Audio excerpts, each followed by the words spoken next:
Hello again, Michael Ware with the Iowa Firearms Coalition. I have with me today a special guest. I say that all the time, and I start giggling right here because it's always true. Everybody's a special guest. I enjoy this. He's a dear friend of mine, a Christian brother, Brandon Talsma. Now, I was going to introduce him with basically some titles and accolades, but I'd like to let him explain a little bit about himself, and then we'll jump right into it. So, Brandon, why don't you let us know a little bit about yourself? Yeah, sure. Be happy to. And thanks for having me on, Michael. I watch it, and obviously you've had way more interesting and way more important people than me on this. So yeah, I'm appreciative of you giving me the opportunity. So yeah, so my name's Brandon Talsma. I live in Central Iowa. I've been a Jasper County supervisor for the last 7 years. I'm currently on my 8th year and seeking re-election. I also serve on the Newton Shooting Sports Board. My wife and I have been married for 18 years. We have 7 kids. It is officially put out also that we now have number 8 is on the way. So for any of us, those who know us, who are kind of wondering, yes, we do have number 8 on the way. I'm an Army veteran. I was regular Army for 6.5 years. I served in the First Infantry Division out of Fort Riley, Kansas. I joined right after high school. Actually, I left for basic training. I signed my contract when I was still in high school. Left for basic training 3 weeks after I graduated from high school. In 2005, was in Iraq during 2007, 2008 as part of the surge, and then again in 2009, 2010 as we were starting to draw down from Iraq. And immediately after coming out, moved back home to Iowa. Since then, I've worked up for a earth moving company, putting pipe and structures in the ground, farm hand, help on the family farm seasonally. I do land and wildlife management full time, and for the last 8 years, I've been one of the county supervisors for Jasper County. So yeah. Anything else you want to know? I'm an open book. Well, we'll get into that. So you sound as if you keep really, really busy. Uh, try to. Try to. Sometimes don't mean to, but it just happens that way. But that's a good thing. If you're busy, you're too busy to get into trouble, right? That's what they claim. What is it? The what is it? Idle hands of the devil's playground, something like that. Well, Yep. what drew you to public service? I'm curious. Oh, so without getting too in the weeds, I think oftentimes, especially coming from active duty, when we go to get out of the Army, I think oftentimes um, service members kind of struggle with that sense of identity and that sense of what's the next mission, what am I going to do next, because especially being regular Army, I mean, because that's where I'm coming from. I can't speak for Guard or Reserves, but coming from active duty, I mean, that's your life. That's your life 365 days a year, 24/7. It's not about you. You're part of a large organization. You're around multiple other people, and then so when you go to get out, I think oftentimes you struggle with the lost a sense of mission. You don't know what to do next. And politics have always been something that's interested me. And I'm as guilty as pretty much any other American, which is I saw what was going on in politics. And what did I do? I complained and I complained and I complained, mostly to my wife. And I think she got sick of it. And then finally, one of the individuals on the Jasper County Board of Supervisors who I knew was not seeking re-election, so I kind of saw an opportunity there, and I was approached by a couple people as well as a friend of mine who at that point in time was one of the department heads in Jasper County, and I saw an opportunity to get involved. Instead of just sitting back and complaining, I saw an opportunity to actually get involved, and through that I kind of found my next mission in life, which is kind of on the local level anyway, fighting for what I believe government needs to be, and that's small limited government, that's Christ-centered in decisions, that's being pro constitution, that's being pro trying to constrain the growth of government, pro trying to keep property taxes down, and that's what I fought for the last 8 years. So when we talk about leaving military service, you talk about active duty. Just to translate this into language everybody can understand. I mean, you weren't tootling around a base waiting for something to current event to happen so that people would talk about it. I mean, you were deployed, yes? Yep. I was deployed. The first deployment was for 15 months. Second deployment was for just shy of 11 months. The second deployment, and when we weren't deployed, we were training and getting ready for deployment. So that where you were deployed specifically where? So the first time would have been to New Baghdad. We were just south of Sadr City. We were based off of Fob Restamaya in Iraq. And then the second time was this real itty bitty base. It was nothing but tents and a dirt berm out in the middle of the desert. And it was about smack dab in the middle between Tikrit and Kirkuk, called Fob Bernstein was the second time. The first one was Fob Restamaya. So, yep. And then the first time we were doing it was right during the surge. We were actually the 2nd Brigade of the surge to deploy in 2007, 2008. And that was when General Petraeus had came out with a big push for us infantry units to actually live out in sector in the areas that we were patrolling. So most of our time was actually spent out at our our company operating post called Kajimat is where we spent most of our time. And we'd be out there for 7 to 9 days at a time, come back for 2 to 3 days and go back out. And yeah, that was how I spent 15 and a half months. Well, we had a lady on, I think maybe I have forwarded you this podcast, and she is with an organization called Irreverent Warriors, and they're trying to help people who come back from this kind of work and say, okay, well, the work there is not the same as the work here, and there are stark differences in how we behave and what we think, right down to what we hear and how we hear it. And they through Irreverent Warriors, they're allowing people, servicemen and women, to come alongside each other and basically an understanding on a coping mechanism. And I think that it's important for people to try and understand, who don't do that and who haven't done that when you're groomed to behave and react a certain way under a narrow set of circumstances, and then you close the door. Actually, I don't think it's necessarily true to say close the door. The door is slammed shut, and now you're supposed to be what you and I might call normal again. That this manifests itself as problems for a lot of people. So when you say, I came back and I want to reintegrate, or I want to have a sense of purpose or belonging, so to speak, and there's leadership and all the things associated with that, I can see how a lot of people in military capacities, especially of any kind of leadership quality whatsoever, say, I think that I can help with local office. I think I can be an elected official. And some of them actually really excel at it. Now, do you think that those dots are directly connected between 1 and 2? Or are there a series of dots that allow people to move from what you and I might call military success to elected official success? I wouldn't say it's a straight line by any, and I wouldn't say it's a straight dot to dot. I think there's a series of things that can happen, because I know a lot of guys that I served with that, I'll be honest, Michael, they're way more fit for leadership than what I am. They would probably excel at politics way more than what I do, and for one reason or another, they just prefer not to be involved with it, or they shift their focus elsewhere. And I'm completely respectful of that. I mean, politics is, unfortunately, it can get kind of dirty, and you've got to have pretty thick skin. So I think there's a lot of different points that can draw somebody from service to elected office, or turn them off from ever wanting to hold elected office, both. I've been in and around politics for, I don't know, I would say that I guess I would say immersed in politics since roughly 2004. And I can tell you that my enthusiasm for politics is still the same, but my disdain for politics is much higher now than at any time earlier in my life. It's what I'm talking about. It's exceedingly tough to do this and do this well. And I have people say to me, "Oh, Michael, you're articulate. You seem to be able to reason and all these other things." I'm like, "Well, I have some of those things that you might call attributes. I don't know how good they are, or how well I actually understand and use them. But I'm like, I don't want to be involved in politics for 2 reasons." And they're like, "Why?" And I said, "Well, I've come to kind of loathe it on many levels. And oh, by the way, if you can find a more morally corruptible person than myself, I would be very surprised to hear it."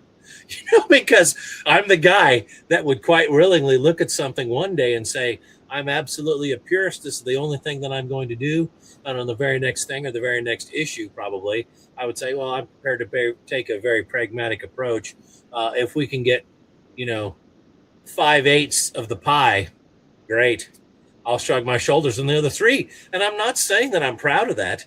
I'm telling you, that's just happens to be in my nature. So when I look at that and look at myself, I'm thinking there are sects or avenues of advocacy and of the public realm that I do really well in. But across the board, uh, I don't think politics is for me, Brandon. I really don't. It's interesting you say that, because over the last several years, when I first took elected office 8 years ago, I, I didn't understand. I didn't understand as much as what I understand now. And that's funny that you say you're still actively engaged. You still enjoy politics, but you're also very disgusted with it. Because I'll be honest with you, after 8 years of office, I'm kind of the same way. I really enjoy the work that I do. I really do. I enjoy being an elected official. I enjoy being able to try to help somebody with their problems, to try to look at a problem and try to come up with a solution. And one of the things that politics is like military services, nothing ever goes according to plan. I think there was I don't know if it's true or not, but I've always seen a quoted, credited to a German general during World War II, talking about how the reason the American military thrives is because if you look at the way we operate, it's just complete and utter chaos. Well, when you get into a combat zone, that's exactly what it is. Well, whenever you're dealing with a problem in politics, it's kind of similar. You can have this really well thought out methodical plan, and yep, we're going to do 1, 2, 3, 4, and it's going to work out perfect. And oftentimes you usually don't get past step 1 before everything implodes on itself, and you're having to shift and adjust on the fly. And that's actually one of the things that most people would find frustrating about it. I find really rewarding about it. But the more I'm involved with politics, the more I see what happens at the state level, at the federal level, the more I see how even the local level works. I honestly, I wasn't a fan of government from the time I was in the Army. I came out of the Army even a lesser fan of government. And in the 8 years of office, I've gotten to be even a lesser fan of government and more fed up with politics. It really does. The more I experience it, the more of a dirty taste it just leaves in my mouth, which I get asked all the time. Well, if you feel that way, why are you holding public office? I said, well, because I can either sit back and complain about it, or I can get involved on some front or another and try to make a difference. So I chose to try to make a difference instead of just sitting back and complaining about it. Yeah, I'm right there with you. Like I said, I mean, there are aspects of what's going on in government that I'm not saying I couldn't do it. I'm saying my heart isn't in it, and I find myself, very flexible on some of these things. So maybe I'm not what the people need or what they might want. I understand that, and there are other things out there that are going on that I know so little about that, but I'm also concerned about. And I'm glad that there are other people who are filling that gap. Now, if you came to me and started talking about the Second Amendment or the things that surround it, I would be on pretty firm footing to visit with somebody, help them understand what's true of a thing and not true of a thing. When you come to me and start talking to me about water quality issues, I'm extremely interested in that, and I'm very passionate about it. But I don't know what I need to know in order to advocate for or against something. So I'm really interested to see how those things go. But would I be a good, at least right now, would I be a good politician to work through those problems? I don't know how I could be. I know so little in order to make a good decision. I'm not sure that I'd be willing to do that. You know what I mean? And by virtue of that, I'd either have to A, get educated, or B, I might risk making a pretty big mistake with a vote. And that does bother me. I got to be honest with you. And from seeing how these guys operate on a state level anyway, they are flying by the seat of their pants in a lot of aspects of what they do. They're relying on their caucus members. They're relying on aides. They're relying on reports, stuff from legislative services in order to make a decision on the fly about something and move forward. And not everything is a monster impactful item that they vote on. But every now and then, I'm like, what did you know about this? Well, admittedly, not a lot.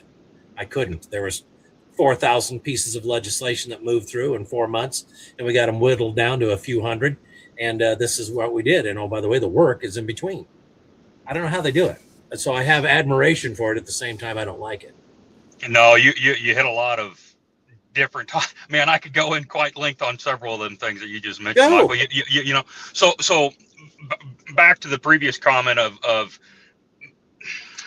So I think oftentimes one of the things I've always wondered as an elected official is, or before I got to be an elected official, is every once in a while, you see a really, really good legislator, somebody that, so just, I'm full blown conservative. I am extremely conservative. I'm pro family values. I'm pro parental choice or parental rights. I am pro Second Amendment. I'm pro First Amendment. I am a diehard conservative. And every once in a while, you see one of these politicians on the national or state level that comes on the scene. And I'm just like, man, this guy's really good. I really like him. And then within 8 years, one of two things seems to inevitably happen. Either he's not there anymore because after 8 years of it, or 6 years of it, or 4 years of it, he got tired of the fighting, or he had to start having some very difficult conversations with himself internally of am I willing to compromise a little bit of my values over here to win a little bit of a fight over here, and having to constantly weigh that. One of the other things that I think elected officials continually find themselves prey to, and I myself have found myself prey to this over 8 years, is well, I'm not necessarily 100% on board with this, but it's not that big of an issue, and this might affect me on re-election, so I'm willing to compromise my values just a little bit on this one issue. And then the next issue comes up, and what do you find yourself doing again? Having that same internal dialogue with yourself, and you compromise your values just a little bit more, and you do that over and over and over again. And after 6, 8, 10 years in office, you kind of find yourself a hollowed out husk. And this is where I'm thankful and very thankful for my wife, number one, to keep me grounded as she always has from the time that I got out of the Army, and keeps having brutally honest conversations with me that are necessary. And it's also where I continually come back to my faith and God too, of what are my core values. There are values that I have that, there's some wiggle room. And then there's values that there absolutely are not. There are non-negotiables that I cannot be concerned with how voting on something may or may not affect my reelection, or the fact that if I vote this way, it may cost me votes and cost me my reelection. I can't worry about that. There are core things that cannot be compromised on. And I think that's the hardest part about being in politics today. Everybody in elected office defaults to this. Well, if I compromise a little bit here, though, I'm guaranteed or put in a better spot for reelection. And if I'm here for longer, the more good I can do. But you find yourself, and you just keep compromising until you hit a point where you're violating your own ethics in the decisions and the votes that you're having. Sorry, kind of went off on a tangent there. No, not at all. This is specifically what podcasts are supposed to do. We should have the freedom to explore what you may have to say. I mean, we had Rob Sand on a candidate file, and IFC took a lot of guff for that. I'm like, whoa, hold on. I don't care that he's a Democrat. We've had independent politicians on for those candidate files. We've had Democrats, Republicans. We had a libertarian that was on running for governor just the other day. I don't have any issue asking these people all the same questions and listening to their responses. Now, it's up to the people listening if they need to make decisions based on what we're saying to make their own decisions. But we should be afforded the ability to have these discussions. And I don't have any problem with chasing rabbits. I mean, you know that. We've known each other for a while. We've had a lot of these conversations. And I do want to go back to one thing. It was mentioned earlier that Brandon and I are Christian brothers. And I don't just say that because I know him from afar. We go to church together. I know his wife well. And I have a tremendous respect for your bride. I really do. I love her to death. I think she's a fine lady. I think she's a fine wife. I think she's a fine mother. I think you could have done far worse than to have married her. She impresses me, and I enjoy her very much. I look forward to seeing her, and I think you guys have got a fantastic family. And I know from only having 2 kids myself, and you've got soon to be 4 times that. But kids are a chronic pain in the rear end, but they're also very great and rewarding too. So I am super glad to have grown to know some of your family. So I think you're doing well. It might seem tough, but I think you're doing well, really, overall. Well, I appreciate that. And I do got to give my wife props. I would not be where I am today without her. Going back to the transition of the military, I went through a pretty rough spot. I think a lot of guys do. And one of the things that I found after I got out and had been kind of made it through that period in life, talking with other veterans, going all the way back to the Korea vet or Korean era, was how many veteran stories kind of paralleled mine. And I'm not going to lie, my wife and a high school friend of mine who had joined the Marine Corps were probably the two main reasons that I did not go down a very, very dark path as I was transitioning out of the military. It is 100% because of my wife. It ain't all sunshine and rainbows. As a matter of fact, most of the time it's not sunshines and rainbows, but I do believe her and I complement each other well, and we make each other better people. And I know she makes me a better person. So I wouldn't be here today without her. But yeah. I'm glad for you. I mean, we've talked about this kind of thing before, but I mean, and I don't mean to suggest that, I throw this caveat there all the time when I start to talk about it, but it's not as if God didn't know, because he knows everything all the time, right? But I have this romantic vision in Genesis where God's, standing there with his arms crossed, looking at, Adam and saying, "You're terrible at this by yourself." Grasshopper, pay attention and I'll take you there. One of those things like that, and then he forms Eve and say, "Listen, you need this. Now do this together." You know what I mean? And so I'm glad to hear that these trials and tribulations, if you will, were buffered and helped and given aid and love and reassurance by your wife. That's fantastic, because the fact of the matter is there's a lot of people who don't have that. And I have a genuine concern about those things. I will say that. No shame. Yeah. I mean, I firmly believe, especially if you look at the way God designed marriage to be, I think God designed a marriage to be a relation. That's, I feel like this is way off topic from what we were discussing earlier, but I feel like one of the big misperceptions in today's world is that love is a feeling. And if there's one piece of advice that I'm going to continually give my kids my entire career, my entire life, as long as I'm alive, especially as they start pursuing relationships, because I got two of them that are starting to get to that age. It's that love is not a feeling. Love is an intentional act that you choose on a daily basis. And I firmly believe that God did place that structure to make us better. Because I'm telling you right now, if it wouldn't be for my wife, I'd be a whole other person right now, and it would not probably be a very good looking person. Yeah, it's that's a universal truth. I mean, I was talking with a gentleman in the shop earlier today, and he's going through a really rough time in his life. I mean, and then I was thinking back to, I don't know how many years ago it's been, 7 years ago or thereabouts. Our former pastor, Steve Bundy, offered a sermon on more than you can handle. And this was right after his own son had passed away, sleeping in his bed. I think Ronan was 17 years old when he died. And it was exceedingly hard time for Pastor Steve, and it was exceedingly hard time for his family in the church, and then he comes back in the first or second time at the pulpit after this. He gave a sermon on how, God will never give you more than you can handle. Wrong. And so you think about where you're going to get meaning and purpose. And then I have politicians, or to be politicians, that will come to me and say, "Hey, I was talking with some neighbors and some other politicians, and they told me to come seek you out for any advice running for office," which is a little humbling. And I try not to get heady about it, but my advice for all of them is the same. I'm like, "Listen, man, ask yourself whom you seek to serve, and then go do that." And they're like, "What else?" And I'm like, "Here endeth the lesson." I don't know what to tell you. I think that if you can do that every morning when you get up, when you are looking at every baby, Solomon, that you're supposed to try and cleave, if you can ask yourself that and answer it, you'll be fine. And so for you and I, as men of faith, we know who we seek to serve. But, when you're in your official capacity as a supervisor, you're probably saying to yourself, yes, I mean, the hierarchy is God first, but oh, by the way, now that we're down in man's law, if there's room to do this within the framework of God, then what we're saying is I need to serve my constituents well. And what does that look like? You know what I mean? And then go do that. We don't need to make it more complex than that. I'd say we get in a lot of trouble. Whether you're a Christian or not, doesn't matter. When we make things complex, we absolutely screw it up, without a doubt.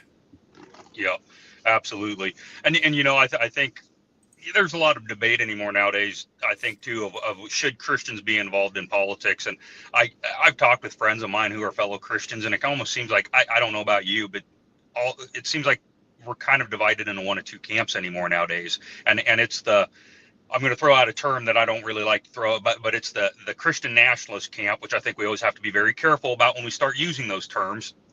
Just like any term, because I feel like you need to clearly define it, because Christian nationalist to person A does not mean the same thing that term to person B does. But then the other crowd is complete, I don't know, I guess for a lack of a better term, I'd call it a passive Christian, which is, well, we know how this ends, so there's no point in us getting involved in politics. There's no point in us fighting this. There's no point in Christian godly men trying to get involved in politics and to make the world a better place, because we all know how it ends anyway. And I believe that there's a giant fallacy in that, and I would actually argue that a lack of Christian involvement in American politics is one of the things that's directly related or directly resulted in the state of American politics today. I know this is an extremely touchy subject, but I'm pretty passionate about it. Okay, so was it Jefferson's letter to the little church that gets coined as separation of church and state? I can't remember if it's Jefferson's letter or if it's just the phrase in the Constitution where it talks about there'll be separation of church and state. And it gets misconstrued as and you've got to once again bring just like everything studying in the Bible, you got to bring it back to context. So you got to bring it back to context at the time of the founding fathers, which that is not what separation of church and state meant back there. Separation of church and state was, unlike the Church of England, we're not going to have a Church of America and everybody has to belong to the Church of America.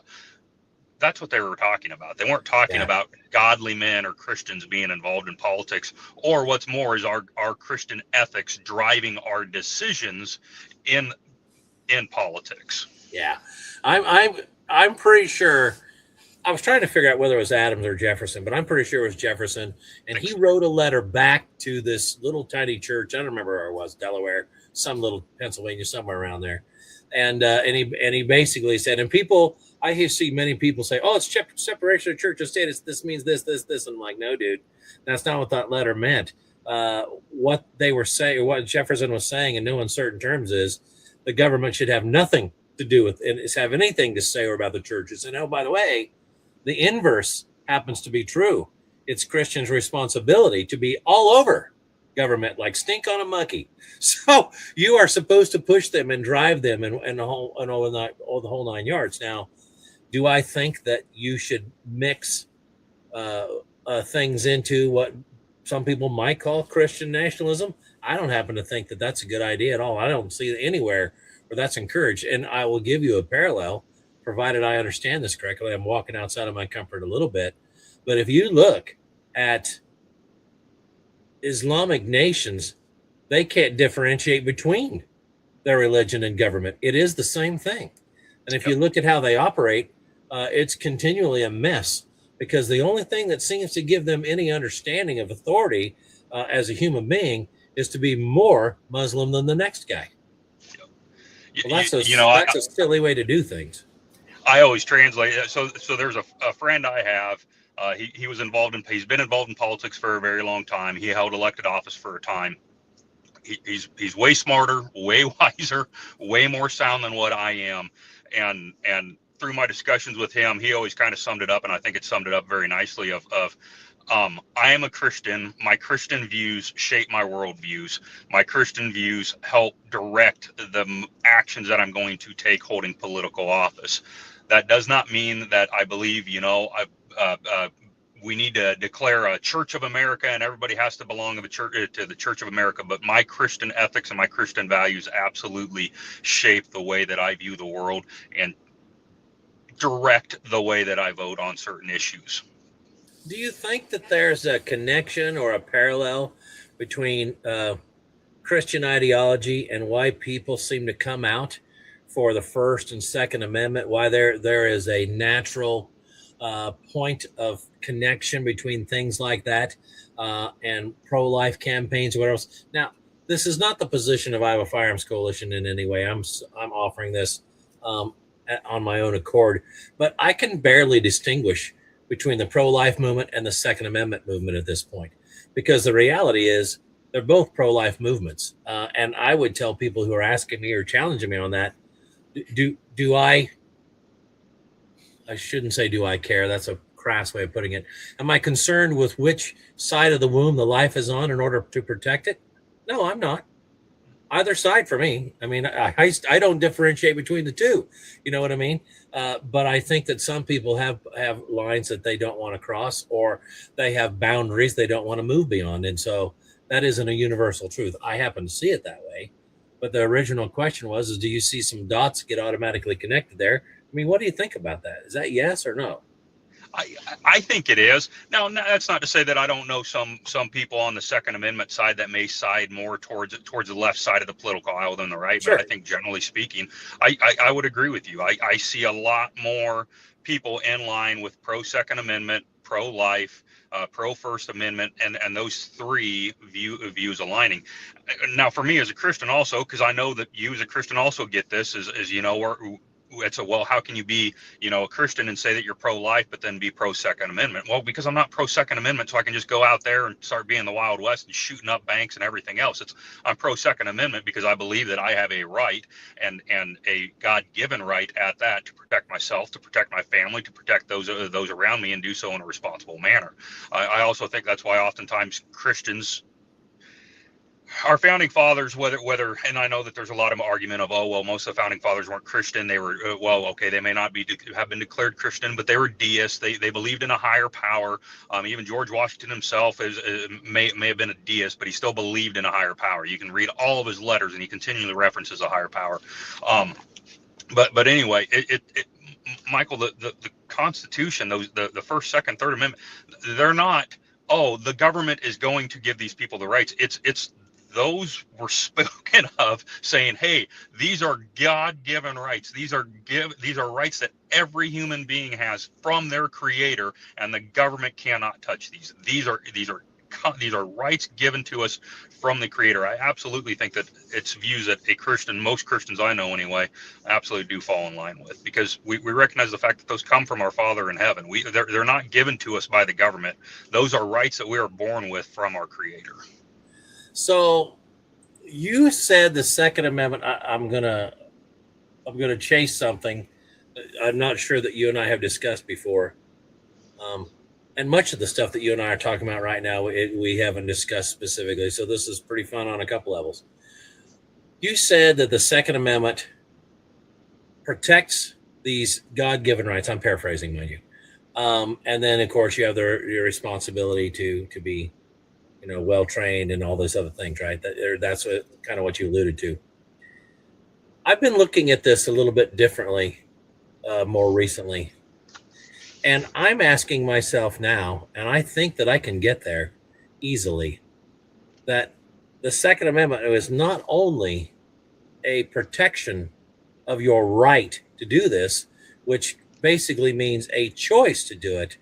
I don't think it's a choice.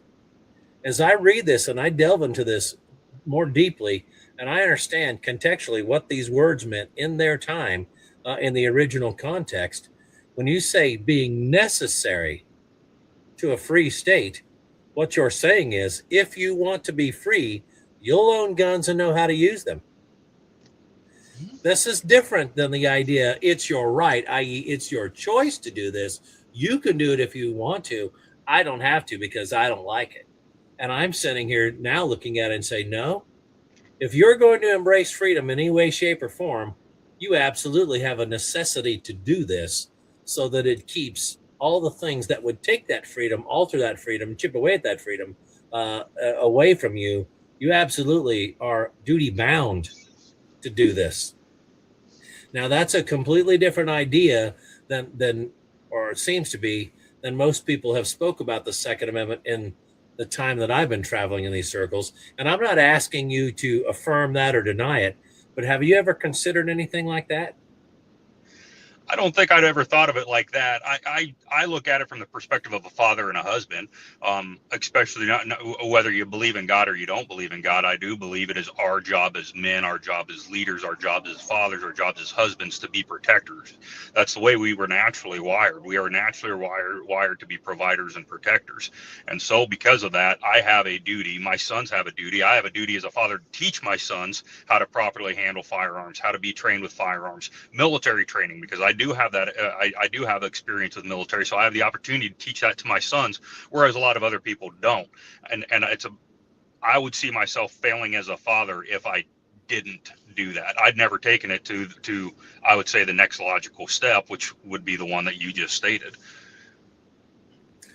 Well, I'm going to have to see if I have stepped in it real public here. But the truth of the matter is, and if I have, then I'll have to walk it back. I mean, this is part of it. I mean, this is what we do. If we make a mistake in public, we apologize and seek forgiveness in public, right? So it's atonement and all the things associated with repentance, right? But the truth is, when I look at it like this, and I'm saying being necessary, to a free state, for a free state, of a free state, when you think about it like that, you're like, they're saying in no uncertain terms, if you value freedom, you'll do this. So it might be a little bit unorthodox, but can I ask you a question in this format, or is it? Yeah. No. By all means, I'm not saying I'll have an answer worthy of responding, but yeah, go ahead, man. So following that train of thought, then would you argue that there should be mandatory military service within the U.S.? I think that I think that it's a step to get from the Second Amendment to that. I don't think it is that. But if our government decided that they wanted to have a mandatory military service, I don't think I'd be saying no to that. I don't think that's what it means, because we know that the militia was not a standing army. It was something that was going to be built on the fly, or be organized or operated on the fly based on people who were able-bodied, had firearms, and had proficiency using them. So you needed to own them and know what you were doing and have the willingness to come to the aid. And when I look at that, it's it's the aid of the country, but it's also the aid of your neighbors. I mean, it's a very broad perspective when you think about it like that. So what I say from the Second Amendment, mandatory military service, no, I wouldn't say that. But I think that it lays a foundation for you to easily get there. Okay, I was just kind of curious. So, yeah. Well, what do you think? I mean, do you think I'm way off on that assertion, or? I don't think you're 100% off on that. Now, I'm a proponent of mandatory military service. I would actually argue that between an armed citizenry and mandatory military service, you'd be looking at a U.S. government that would be a lot less hesitant to tread on the rights of its citizens. But, yeah. I think it's a logical conclusion that could be drawn that if you're a proponent of the Second Amendment is not just a protection of rights, but a call for responsibility of citizenry to understand, to know how to work firearms, to be proficient with firearms, to be standing willing to protect those that surround it. I would argue then that the next step I would argue then for would be mandatory military service, because I feel like it builds on that. Yeah. Okay. But like I said, I'm also a proponent of mandatory military service anyway. Yeah. So.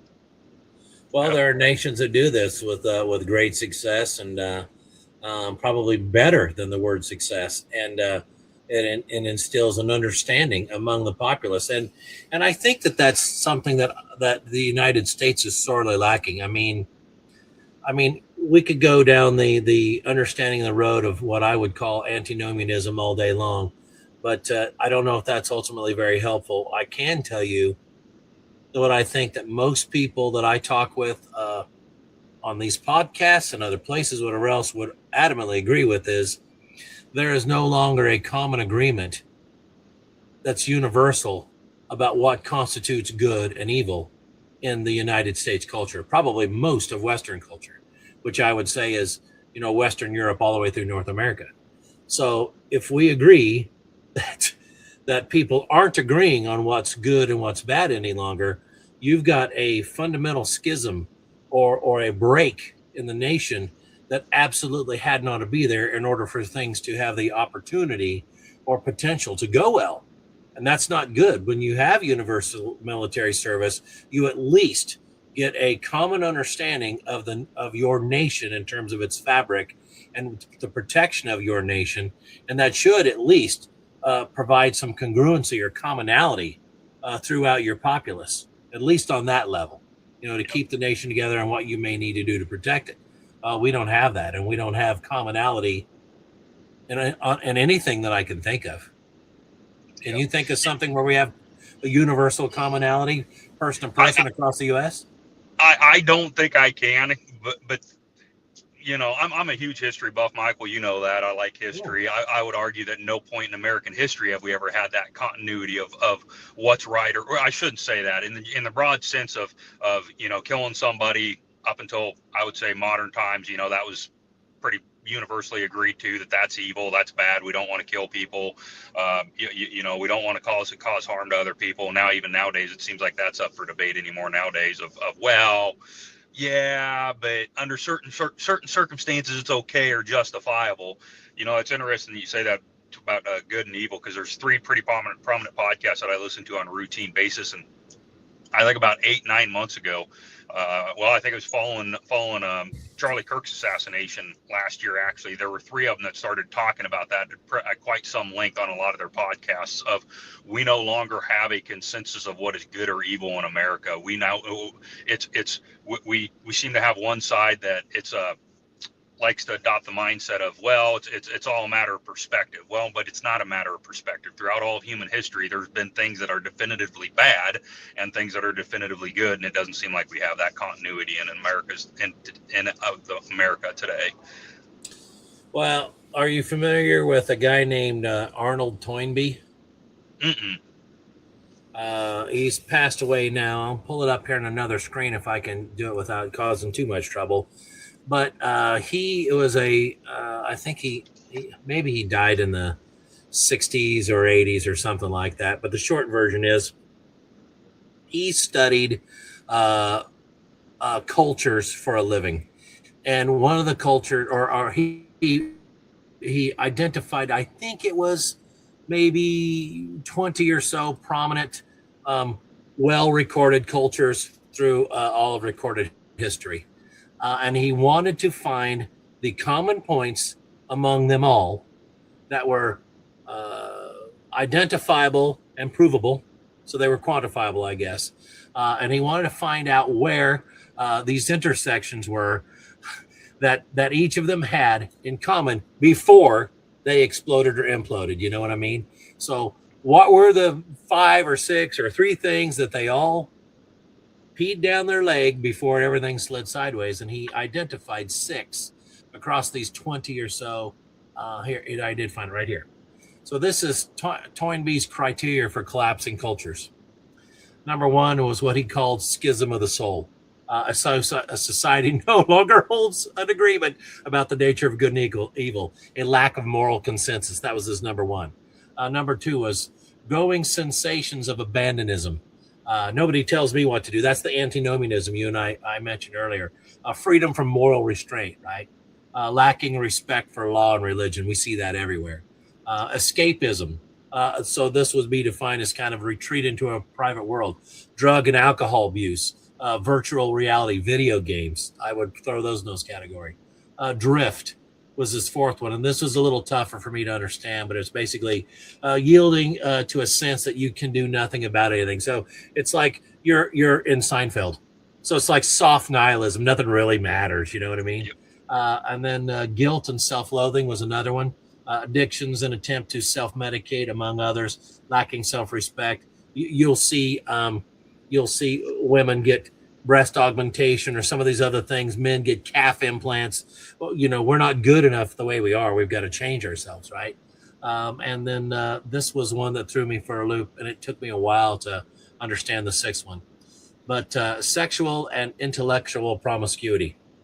So the intellectual promiscuity was far tougher for me. I understand what sexual promiscuity is, but intellectual, he was talking about, what was my note here? intellectual in terms of relativity, and the ability to hold several incoherent and self-refuting thoughts simultaneously. Now, if you think about those 6 and what they mean, and in terms of all these other cultures, and I'm sorry, I should put on my list and my note here what they were, because he outlined them freely and you know them all. As a history guy, I'm sure that you do. But if I apply those 6 and I look around in my country, in the United States, I would tell you that all 6 of those are prominent. I was about to say, man, that's kind of depressing, because you're sitting there going through the list, and I'm sitting there thinking, I'm like, man, we're hitting all 6 of them right now, yes, and that's not good. Yeah, not even a little bit. I mean, we're big time in all 6. So, am I preaching gloom and doom, and I'm saying we'll all be, this will die in a fiery crash soon? I'm not saying that. I'm saying that we need to be honest about the nature of what this is and isn't. All 6 of these things I mentioned, Toynbee uncovered in all these prominent cultures, whether it was Rome or the Ming Dynasty, you go right down through, it doesn't matter.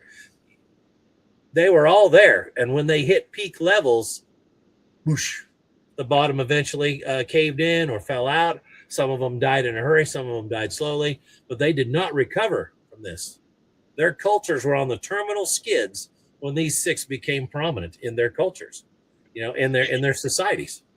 What's the saying? History doesn't repeat itself, but it rhymes, or something like that. Yeah. There's a whole lot of truth to that. I think that's interesting too. Speaking of that, I think we as conservatives, we as husbands, fathers, as conservatives, as advocates of the Second Amendment, of our other constitutional liberties, this is why, number one, we need to be honest about what's going on in America nowadays. I feel like, don't get me wrong, I respect my father. I respect my father's generation, my grandfather's generation, but I kind of feel like one of the reasons we've got here is through multiple generations of passivity in America of well, it's not that big of a deal, or, well, there's nothing I can do about it. And so it just continues to degrade, instead of us having an honest conversation of what is truly going on in the state of affairs in America. Number two, I think we need to get involved. If you're a conservative, you're pro Second Amendment, get involved with Second Amendment causes. If you're pro religion, get involved with religious causes. Get involved politically, whether at the local or state level. I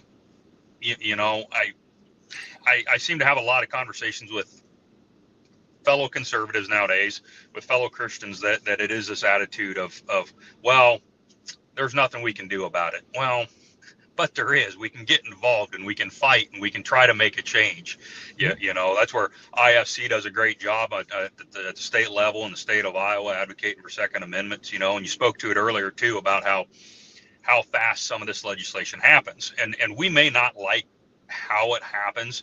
The first time I went up to the state house, I was absolutely shocked. That was my first time actually seeing the state level legislative process play out, and there were several things that I found shocking, but one of the things that I quickly understood, and I wasn't a big advocate of lobbyist organizations or until that point in time, I took one trip up to the state capitol, and I realized real quick why Farm Bureau has a lobbyist, and why I pay dues to Farm Bureau, and why IFC has a lobbyist, and people pay dues, and we pay dues to IFC. Because a lot of times this legislation happens so quick that without those lobbyists having their pulse, you can't possibly pay attention to all of the legislation coming through on a yearly basis, Mike. I mean, that, you watch it. There are thousands of bills getting introduced in subcommittees and committees and coming. I mean, it moves fast. There's so much going out there. No one person can track it all. It absolutely takes belonging to organizations like IFC that can focus on specific issues and pay attention to it, and hopefully communicate and educate legislators as it's going through.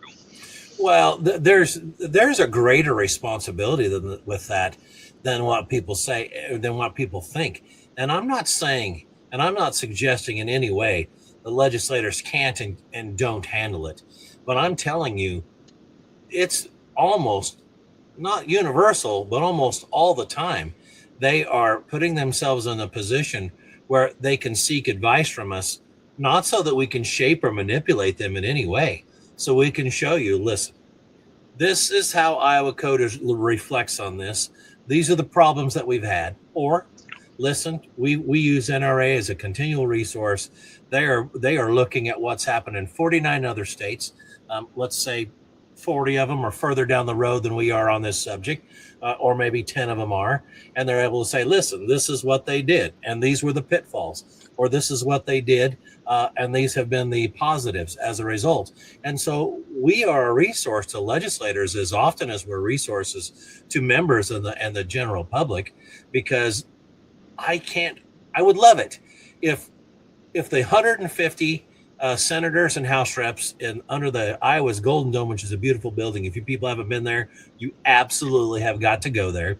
But I would love it if they were Second Amendment stalwarts through and through, and they knew it front to back. But I don't have any expectation that they will be or ever could be. In fact, in my time doing this over the last 20 some years, I've only ran into 2 or 3 that I might put in that category, because you can't be this deep and all these things nuanced all the time and expect to get anything else done. And I'm asking these people, right along with my local House rep and senator, I'm asking these people to be citizen legislators across the board. So do they benefit from help from organizations like mine? Absolutely. Do I expect them to listen to what I'm saying and go do it? No, I don't think I can expect that, but I prefer that. So I'm not going to say I think we all prefer that. Yeah, but so yeah, I have preferences. You're not going to get what you don't ask for. I mean, I understand that, but sometimes there's a divergence there, and they don't take the same view that we do for different reasons, whatever else. But the education and as you said, context make all the difference. So that's what the job is, and I can see that on many levels. Now, there's a problem associated with lobbying. Sometimes that you can tell somebody, hey, this is the gig. And they're like, okay. And then they trust you and you find out you were wrong and you make a big mistake. Yep. That does happen. And then there are people who lobby when they're simply not telling the truth. And they either are ignorant and silly and they don't know it, or they knowingly don't tell the truth. That does happen. And that's a risk for every legislator, because if you can find me a legislator or even a board supervisor in the capacity you're operating in, that would say, oh, I've never been flim-flammed by somebody. Well, that doesn't exist. They've all been flim-flammed, every one of them. Yep. Just earlier today, I was speaking with one of my counterparts, and not saying that there are 6 major regrets that I have in my 8 years of office. And that's not saying that that's the only thing I've screwed up on. I've screwed up on more than that. I've voted the wrong way on things, but there are 6 really big things that will probably always haunt me, for either things I voted for or things I didn't vote for. And you're going to have that getting involved in politics. I think the biggest thing is acknowledging those and being able to move past them and recover from those. And with that, you keep talking about, I think you referenced it earlier too, when you were talking about if you were to ever get involved in elected office and stuff like that, of you're really well versed in Second Amendment, but you may not be in other things. Like I think you used water quality or something as an example, which I think that's a very, very important part whenever somebody's looking at one of their elected officials, whether it's at the local, state, or federal level. If you have an elected official who's got an attitude of they know everything or they have all the answers, I would always caution people that that's a massive red flag, because they don't. They don't. I myself, I'm pretty well versed in agriculture related issues and stuff like that. A lot of other stuff I've gotten just a little bit proficient in my 8 years in office. But there are a lot of areas that I absolutely, and most elected officials have no idea. That's where it is important to have elected officials who are humble, who understand that the limits of their own knowledge and when to go seek others that are more knowledgeable in those fields and what they are. Yeah. Well, I mentioned water quality because it's a hot topic. Well, it should be hot. And I'm not saying that from a position of knowledge. I'm saying that, how do I put this without managing to offend every single person out there, which is not my goal. I'm okay if they're mad, but it's not my goal, right? I have no idea what constitutes water quality. You use the word water, and then we use the word quality, and we put them together, and then everybody thinks they know what that means. They don't. It hasn't been defined by anybody for any reason. It probably should be. If you're going to work towards it, I think you should probably define what water quality is and what lack of water quality is. You know what I'm saying? But when I look at that, I tell myself, I don't know what we put in our earth or what we put in our air that makes it into earth or whatever else, and how it actually leaves the water if it does. All I can tell you is you've been to my property. I got a little acreage, a hobby farm, right? All I can tell you is 2 years ago, I walked out there and there were 2 or 3 of my grass carp floating, the big 2.5 or 3 footers, right? And then the next thing you know, by the end of the week, all of them were. And there wasn't a live fish left in that pond. Now, I'm in a very filtered area. There are crops on 2 sides to the north and to the west. Both of them are either below me or on the other side of a hill. Now, the drainage ditch that comes from the other side of the road could have a little bit that have made something through there. And the south side is are people that live over there. And again, there's a monster hill. So am I suggesting my neighbors had anything to do with that through their farming practice? No, I'm not saying that at all. And if they did, I want and I do believe that if anything happened, it was unbeknownst to them and wasn't by poor farming practice. I mean, I'm very fortunate. The people that I have farming next to me are what I would consider to be good stewards of the land. Granddaddy was that. He was a good steward of the land. Every piece of dirt he touched, he made better or left it better than he found it. And he was very proud of that. And that's kind of where I get that idea. But I don't know what happened to make that monster fish kill. I can tell you for 15 years, or no, 12, I'm sorry, 12 years since that I rebuilt that pond. Every 2 years, I put a new species of fish in there.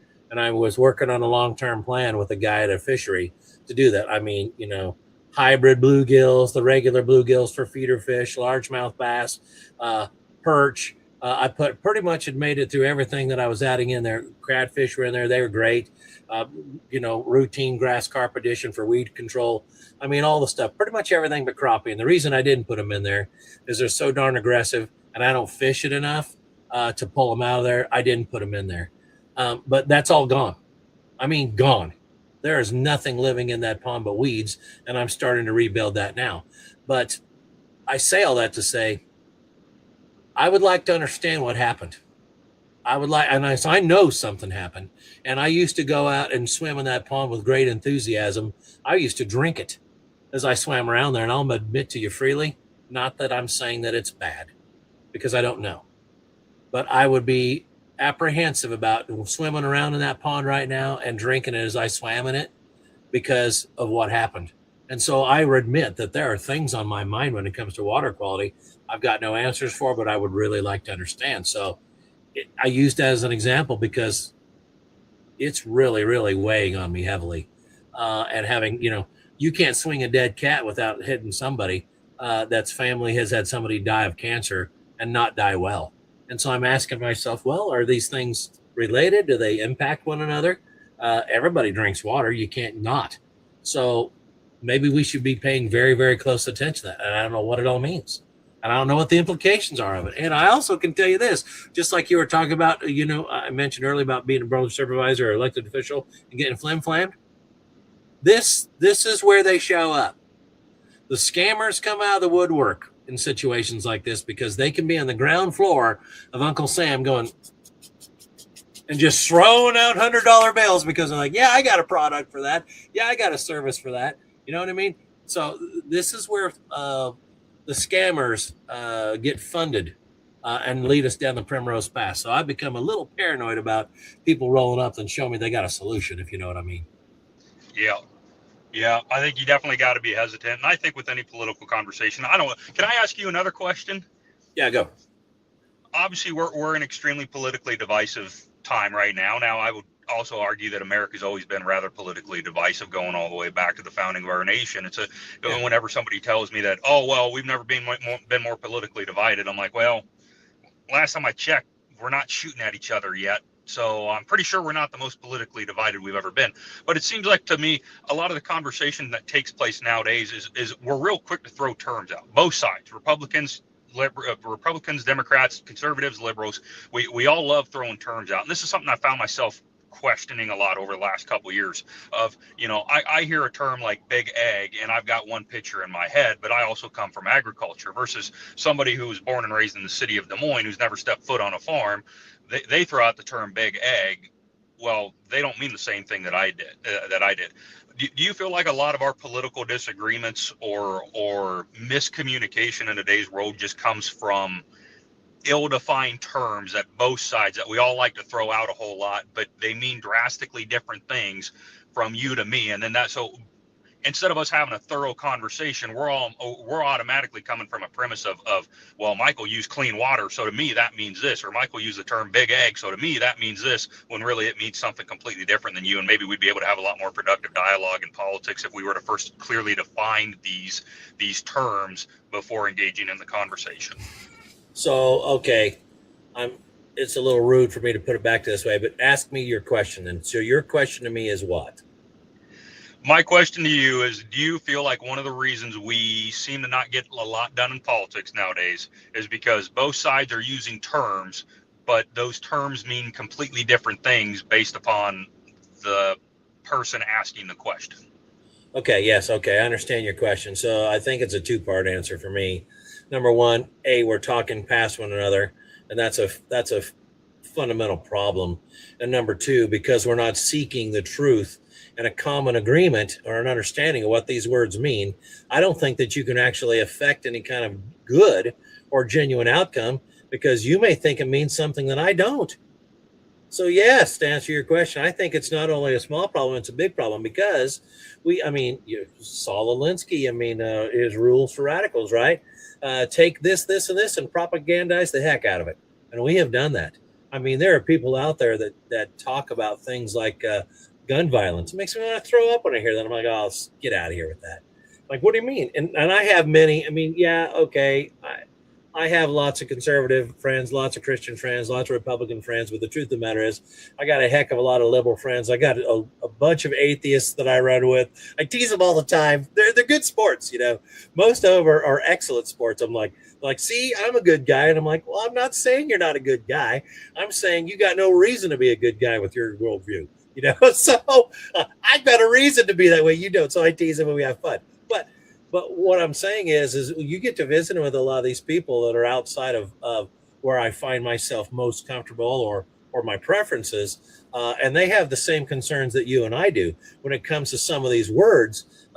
Some of them get pretty prickly about what they mean, not because they're right or wrong, but because they want it understood the way that they want it. I'm like, well, okay, but you're not actually communicating that over when it's part of the argument.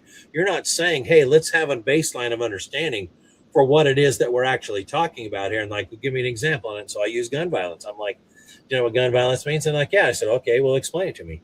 A, they almost never can. And B, I'm like, there's no such thing as gun violence. But but your side of the aisle has often, or has conveniently and expertly really, propagandized these two words together to mean something they don't mean. So now it's guns create or directly affecting violence. And so you have put them together. Well, guns don't do violence. People wield them or whatever else, but guns don't shoot by themselves, unless you want to say P320. But I'm not editing that out. I'm not going to. So anyway, the SIG guys are going to come after me. It's okay. It's all right. But what I'm saying is, and I give them this example, like, listen, there's no such thing as gun violence. That's propaganda. So if I trip over a tree root screwing around in my timber out here, am I a victim of stump violence? No, that's crazy talk, you know? And so they're like, well, okay, but you have to understand. I'm like, no, I don't. This is where you're wrong. I'm not going to come along for the ride where you fundamentally change the nature of the words, and I'm supposed to adopt it as if it's real. I'm not going to do that. I'm at the time in my life now, I'm like, well, wait a minute. Every single word matters. They have meaning, and we better agree on what they are when we're speaking and using them. Otherwise, we might as well be speaking two different languages, Brandon.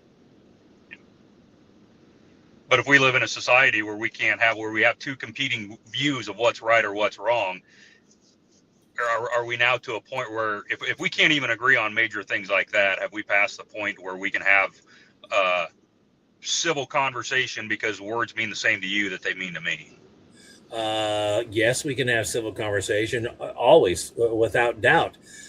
If we have a fundamental disagreement about what constitutes good and evil, That's a little tough to get beyond.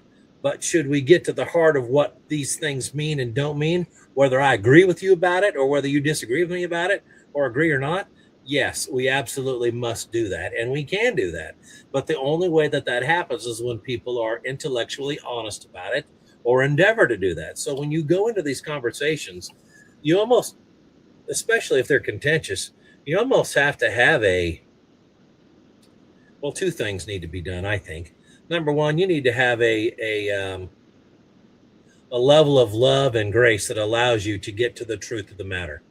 Okay. And then I had a mentor. I've talked with people about it many times. I'm like, he says, never use the word values in any contentious conversation. And I used to push back. I'm like, well, I don't understand. I finally just told him one day, I'm like, dude, I don't understand what you're saying. I don't know why you keep saying that to me, because values are very important. He's like, yeah, they are. And that's why you don't want to use them. I'm like, well, I don't understand. He's like, listen, when you say values, you can import the word opinion and it means the same thing.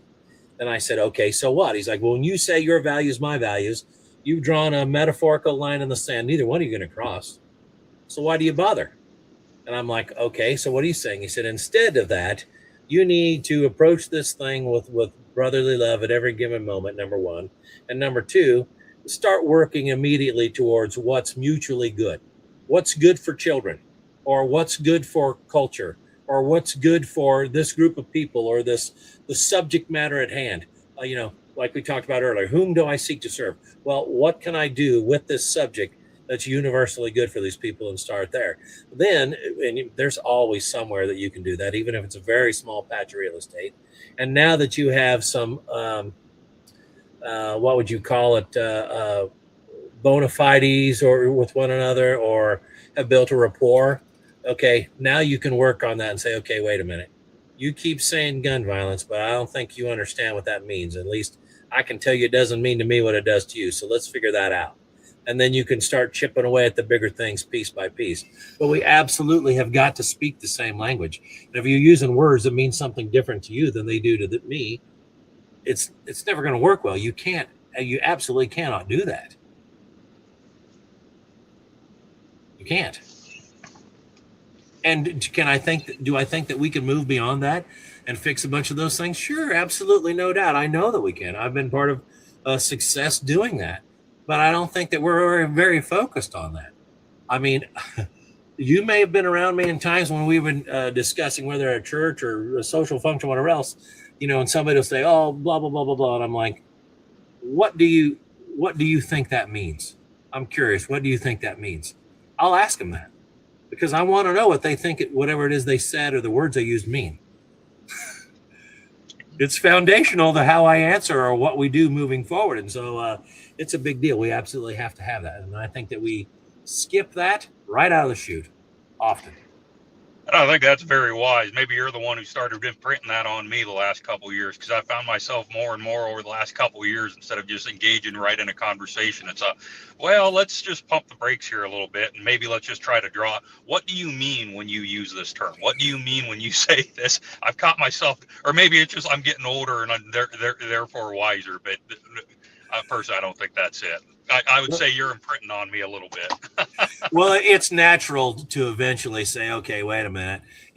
Listen, my time, I'm to the age now, you turn 50 and you look around and, your dad's gone now, or your uncle's gone now. Well, you have friends that you graduated in a small class of 42 people in your graduating high school, right? And you're looking over and you're like, I'm missing 3 of them already. You know what I mean? And so you get to looking around and saying, I'm getting a sense of my own mortality. I'm not scared, but I have a little less time and interest and wading through the muck. You know what I mean? Let's forget the window dressing. I'm not interested in the side salad. Give me the ribeye. You know what I mean? That's what I came here for. If I got time for dessert, great. Or some people are smart enough, they order their dessert first. I've never been able to do that, but I will at some point. But when you get old enough and you see these things, maybe it's an issue not of age, but maturity, you say, okay, I'm not going to dance around because I've got things that I need to do. So you get to the heart of the matter as soon as you can, or at least establish what the heart of the matter had or hadn't ought to be in your conversation, and then you can move forward. Or sometimes, Brandon, as you know, you might identify pretty quick this conversation isn't going to go well. There's probably very little reason to continue it, at least at the moment. Maybe I better move on to something else, and that's okay. That's all right. Yeah. Now, Yeah, what but I I've think had there are trouble with, times. huh? Go ahead. Sorry. Well, what I've had trouble with is probably not foreign to anybody listening. I've had troubles, and these are issues for me, almost not intellectual issues. These are issues of the heart. I have become so unhappy with things that I've seen in friends or maybe a social media post or whatever else. And I'm like, I don't know how they can possibly think that.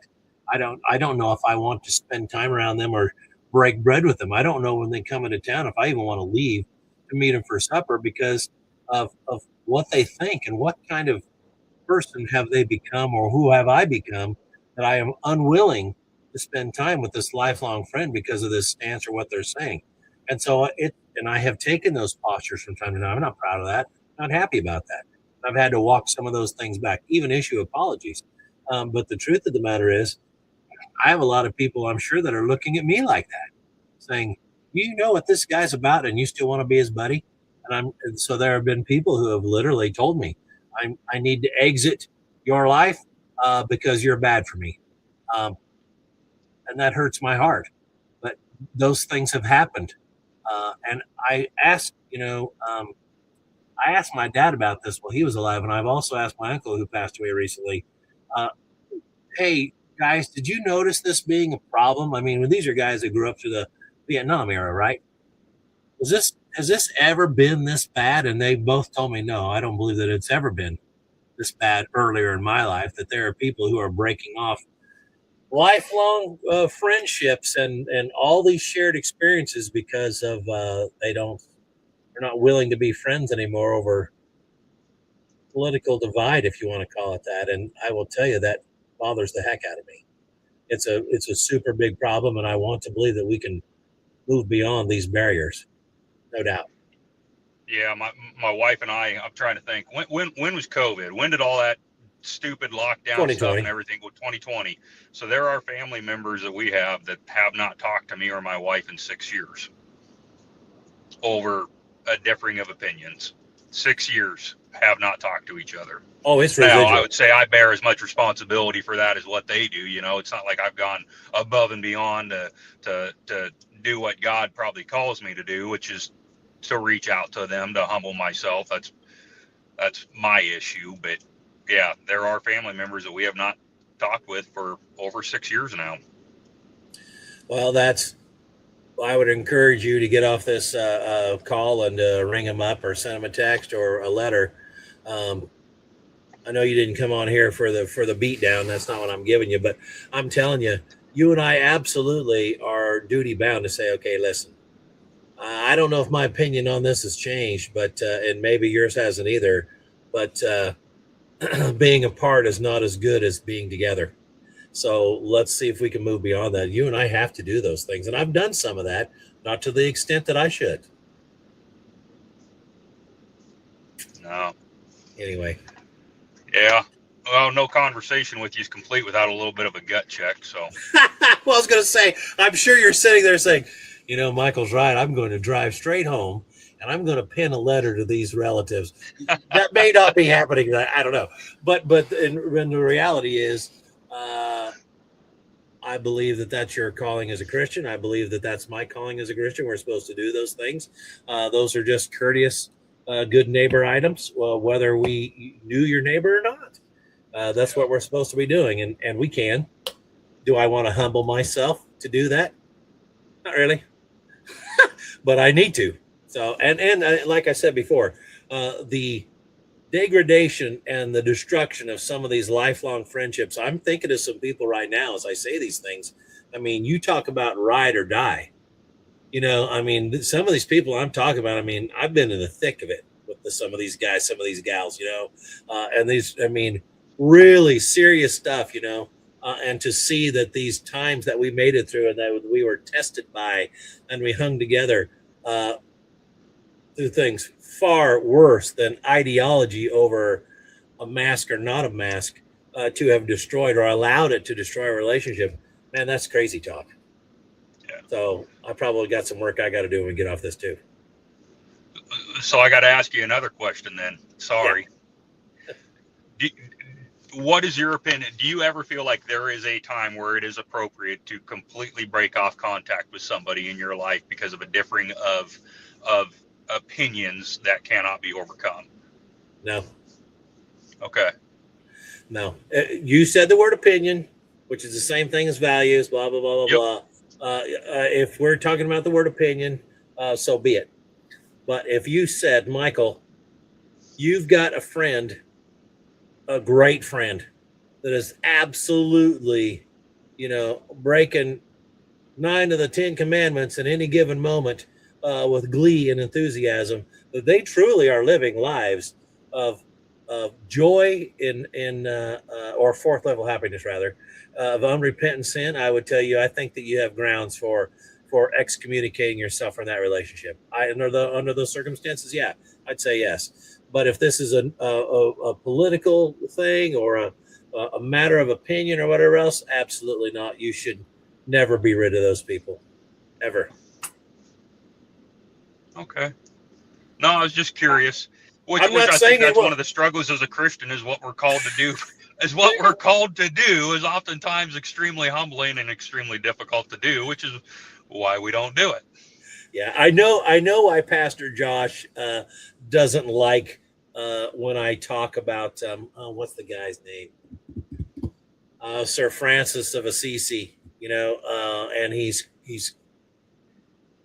quoted as saying, and I don't think he exactly said this from my research, but it was a paraphrase into this: "Preach the gospel when necessary, use words." Right?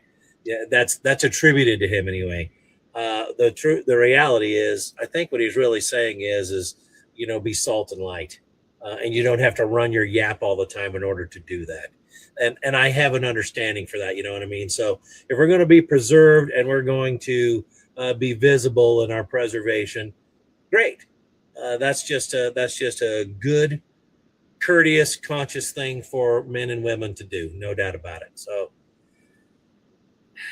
is it easy to do? No. But the reality is I think that's what we're supposed to do. And if you are working at being decent and you're being visible and noticeable as being decent, I think that you can overcome or at least have some common footing there to move beyond the difference of opinion that you and I spoke about. And so maybe allow that to be your tether to these people rather than it being focused on this thing that nobody's going to be able to get past or is unlikely to. So when you and I behave that way, I want to believe that they may see that and say, I think Michael's stark raving mad on this mask thing, but he's been a good egg and I can come alongside that. You know what I mean? I think that's what it boils down to. That's funny that you mentioned being salt and light and not running your yap for lack of a lot of there's a scripture in James, and you'll have to excuse me, I don't know exactly what scripture it was, but I started reading James I think a week ago. I started reading through the book of James every morning, and there's a scripture in there that talks about essentially minding your tongue and maybe not,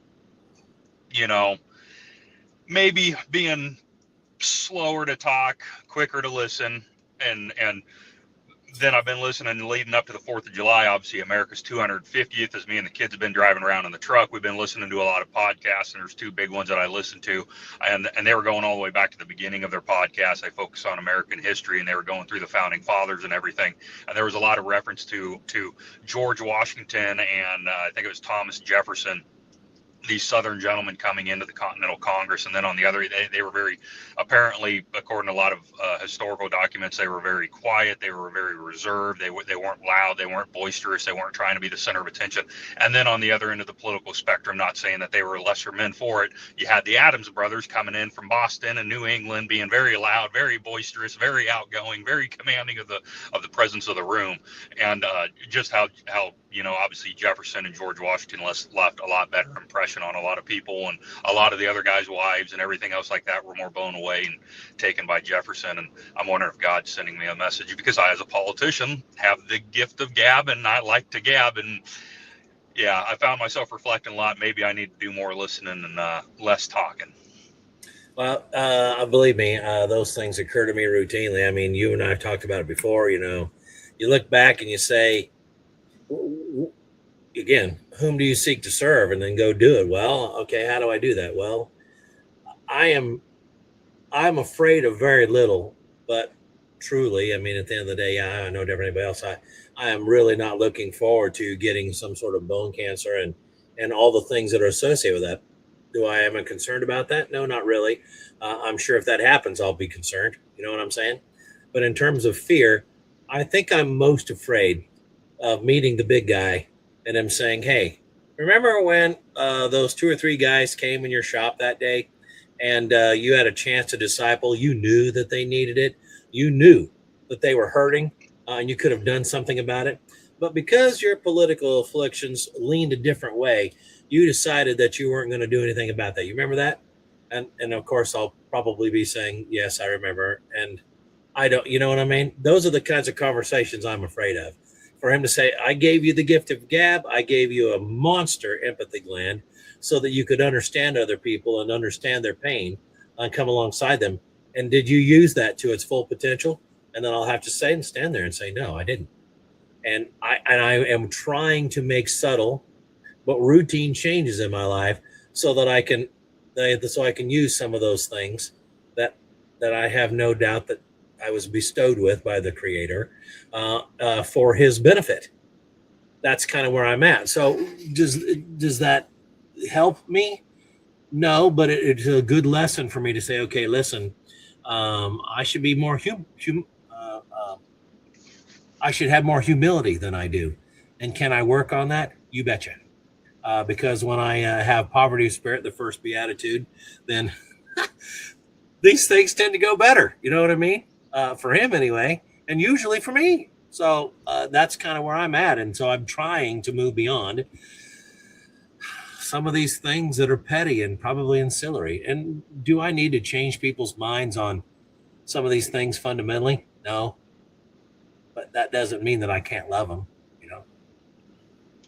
No, I think there's something that I've heard you continually say since I've known you, Michael, which is you know, when we die, when we pass on and we're standing before God and we're getting judged,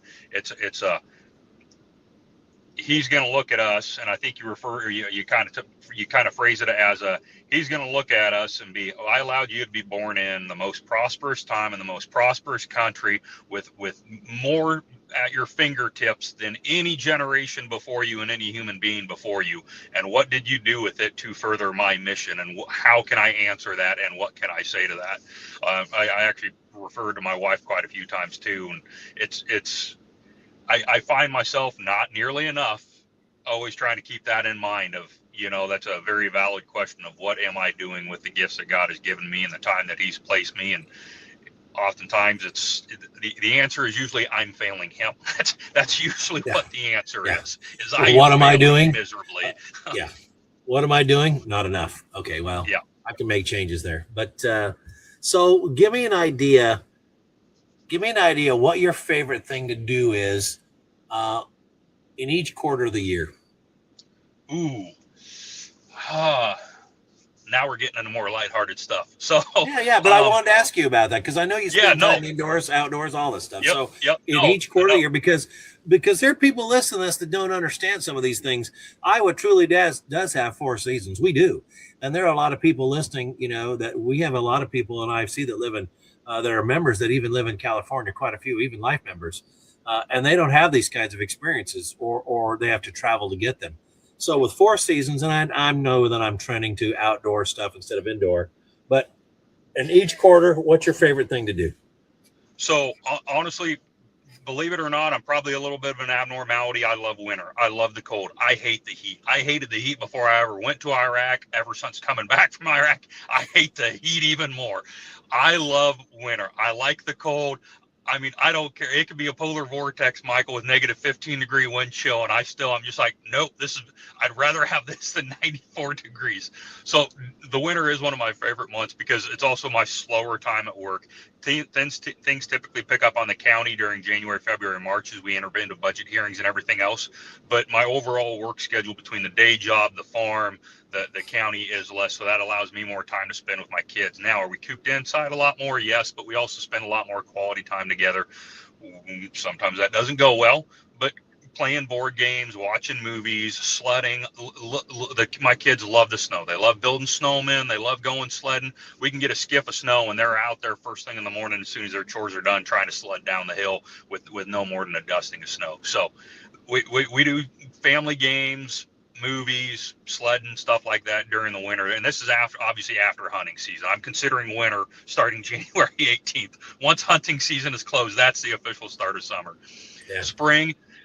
We love spring because we're starting to do all of our preparations, watching the prairie grass turn green, watching all the pheasants starting to come out. Turkey hunting is our big thing in the spring. My kids, we hit the turkey woods hard. Turkey hunting was one of the first things that I did growing up. I love it. I always joke around with my cousins that and my kids both that I wish I was as good a deer hunter as I am a turkey hunter, because I don't mean to brag, but I'm a pretty damn good turkey hunter. I love turkey hunting. As my kids have gotten older, I start them off real young. We start in the blind, and then as they get older, I start introducing them. I do not hunt with a blind. I do not hunt with decoys when I don't bring a kid. If I have to low crawl for half a mile across the muddy chisel plowed cornfield to get in position to shoot a tom, that's what I'm going to do. I've gone swimming chest deep water down a creek to put a sneak on one. I take it pretty seriously. So favorite thing to do in the spring is turkey hunting and mushroom hunting, especially when the mushrooms are popping. The kids love it. The great thing about that is I don't have to worry. I can take the younger ones even with it. I can take the 4 and 5 year olds out mushroom hunting with us too, and they just love whether they find a mushroom or not. They don't care. They just think it's cool watching squirrels chase each other, and you spook an owl out of a tree and stuff like that. But it's really cool when they get their first big batch of mushrooms, and you see their smile and they're sitting there hollering at you. So that's what we like during the spring. Summer, we shift into fair mode. County fairs, we've got a lot of kids, show a lot of animals. Wife and I were figuring it all out because county fair starts next week. I think it's going to take us 4 loads with the livestock trailer to get everything to fair this year. So fair is one of our favorite things in the summer, as well as sweet corn. You can't be a native Iowan and not say sweet corn.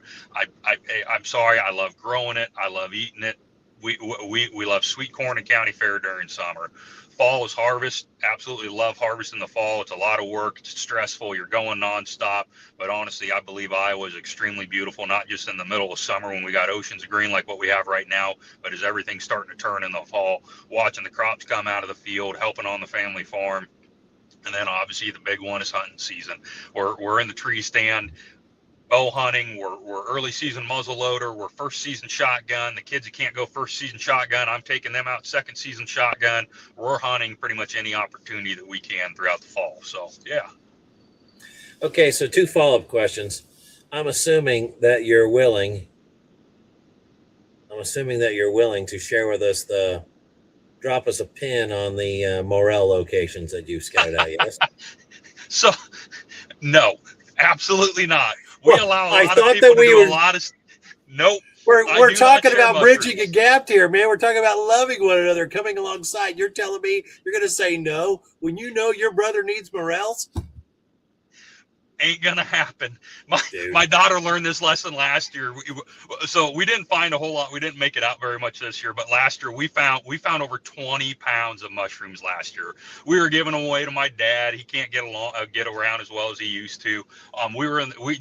Last year was phenomenal, Michael. And my daughter, who's 15 years old, she was 14 last year, has a friend, and her and her dad, they go out occasionally, but they're going on public ground down by Red Rock, and they really weren't finding any. And I'm sitting there driving my daughter and my son and 2 of my boys out to go mushroom hunting, and I'm sitting there driving down the interstate, and she almost caused me to get into a wreck because all of a sudden she goes, "Oh, well, I invited Shay to go mushroom hunting with us." I'm like, "You did what?"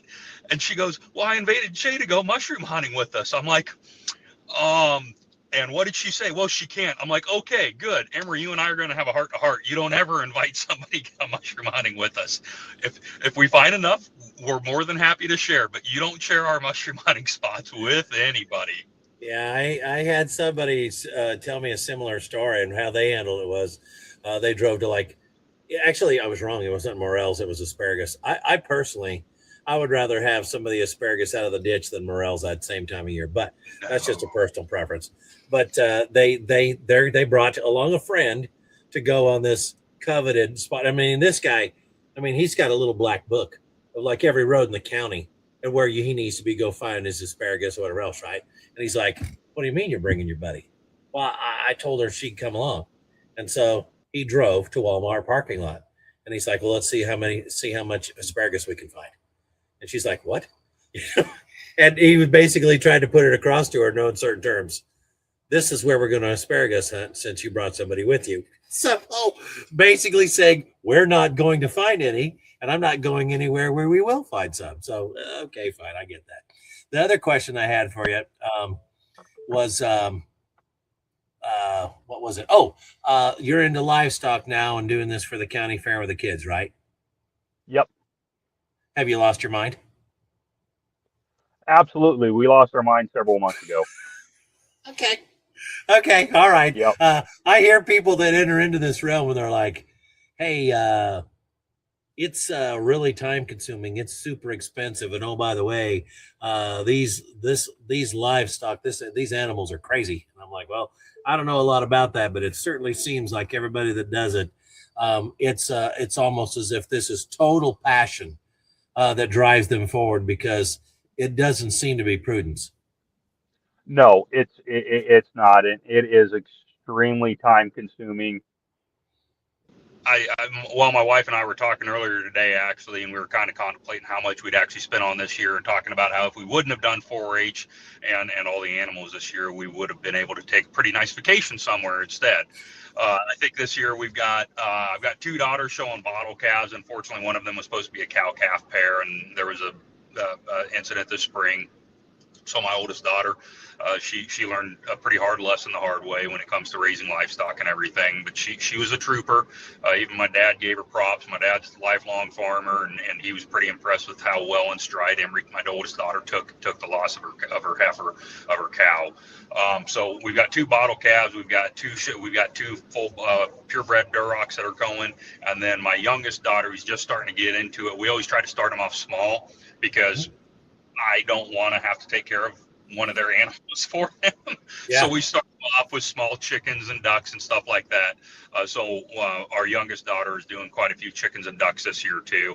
And then I think we got meat birds. And then because my one daughter lost her show cow, we're doing goats as a replacement for that. And I don't know how much money we've spent on it this year. It's not expensive. It's not cheap, but it's a really good experience for the kids. If somebody's watching this and you're ever curious, go to one of your 4-H clubs, talk to one of your 4-H families about getting involved. If you've got high school kids, FFA programs, especially being in Iowa, I think it's really, really good for kids to have that connection with agriculture and some sort of experience. And it's really cool to watch them grow too. I mean, these kids pour their heart and soul into their projects, especially when they find one that they're really, really passionate about. My son, he's not big into the livestock. He never has been. My daughter's been obsessed with cows from the time she was 5 years old. She's been obsessed with cows. My boy really could care less about livestock, but man, I can tell you what, he knows more about he knew more about agronomy at 8 years old than I knew at 30 years old. And he likes the static displays. And so what he's doing this year is our fair does it's called a bucket of junk. And I showed you a picture of the sculpture he made. And so he started learning how to weld, and he took to it like none other. He absolutely loved it. Absolutely loved learning how to weld, loved building this sculpture. A couple years ago, one of his static displays, he did this whole thing on Indian corn, and he did a presentation from beginning to end of him preparing the soil, seeding it, all this other stuff. And it actually made it to the state fair. I think he was 10 at that point in time, and his static. So he was a little bit disappointed in how he did at the state fair. But I told him, I'm like, Case, and I'm like, the fact that you even had a project get to the state fair is pretty impressive. I'm just like, so yeah. But you don't ask my wife. My wife is. We're ready for fair to be done. We are ready for fair to be done. You know, it makes me wonder. I think that I've started down this path. I'll go ahead and finish it. I'm not saying that we need to chase it, but I wonder, I mean, your boy Case, and he put together from a bucket of junk and welded something together. It was kind of like this machine gun man, you know what I'm saying, and whatever else it was, kind of completely out of metal, that kind of thing. And dude, I'm not pumping you up. I was super impressed. I thought that thing absolutely fantastic, and it made me wonder if I'm not saying there's a future for the kid, and I'm not saying that at all. I wouldn't have any idea, but it made me wonder if you could commission a kid like that to go ahead and see if he was willing to make something else like that and have somebody like IFC buy it to auction off of their pack. You know what I mean? I mean, I think that might be pretty cool. I really do. So the sculpture that he did will be auctioned off at the Jasper County Fair. All of the bucket of junk sculptures get auctioned off at the Jasper County Fair, and then all the proceeds from that go to ISU Extension and they help fund the awards for the 4-H exhibits and everything. So if you're interested, it's going to be up for auction. Won't be next week Tuesday, but the following week Tuesday at the Jasper County Fair. Fantastic. Okay. All right. Well, I'm serious. I don't know if IFC is going to buy things in order to auction off, or if they're waiting for donations. But I got to tell you, I think something like that would bring some bids. I don't know. Maybe we should talk about it offline and see if there's a possibility there. Yeah, we'll talk about it offline. So it's funny when we put it in the bed of the truck to leave. His first impression, so just the height that it was just about 1.5 inches short from the barrel of the machine guns sitting over the tailgate of my truck. And He looked at me and he goes, man, I should have made it a couple inches taller and it would have looked like you would have had a gunner in the back of your truck. I'm just like, oh, that's a really good idea. Yeah. We might have to try it again later. No, and it was kind of cool. Anymore nowadays, it kind of, being an elected official, and you know how it is having a page. You've got to have content. You've got to be putting content out. And being an elected official, you've got to be putting content out. And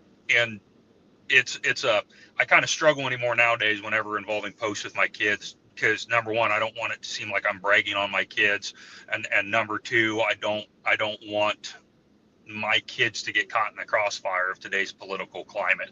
Sure. So I was kind of hesitant about posting it, but it's a good PR thing for the fair and stuff like that. So I did decide to go ahead and get put a post up on my Facebook page about it. And I was a little bit hesitant because I was concerned about any backlash that may come of it. And luckily nothing did. I mean, everybody was really supportive. Not that to say I'd really care if they were, but we had a bad incident. Mattis is my mini-me.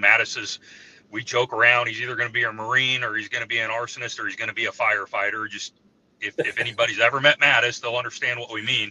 But yeah. I had him out shooting, getting him more used to firearms. He's 8 years old last fall, him and his sister. And I decided, I'm like, okay, I'm going to put my AR in the tripod. I'm going to have a hold of the tripod. I'm going to have my hand right behind him. But he shot the 17, he shot the 22. Now let's have him shoot one of the ARs. And he shot the AR and he had the customary response of flinching. And then I expected, to have to coax him, and he didn't. He flinched a little bit, and then, man, he just mounted right back on, and then he just started blasting away to the point where, I'm sitting there like, whoa. And by the time I stopped, he'd shot 27 rounds out of a 30-round magazine, and he ended the whole thing with, well, I guess any gun's a machine gun if you pull the trigger fast enough, and pretty astute observation. Well, we thought it was a funny Mattis story, so we posted it on Facebook, and we actually got a lot of pushback about that, about people questioning our parenting ethics, I guess, for you could call it. Well, how could you let an 8-year-old handle a firearm? Well, what are you doing? Oh, well, that's terrifying. It was kind of alarming, actually, the amount of pushback that we got. And it was from people that we know relatively well that were making these kind of comments. And so I'm glad Case, and I'm glad he didn't see the same feedback on his post on Facebook with the machine gunner fabrication. So.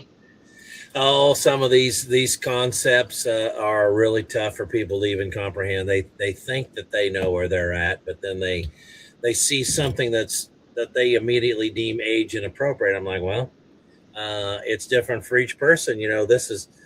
I took a lot of guff from customers that had kids and similar same ages to my daughter.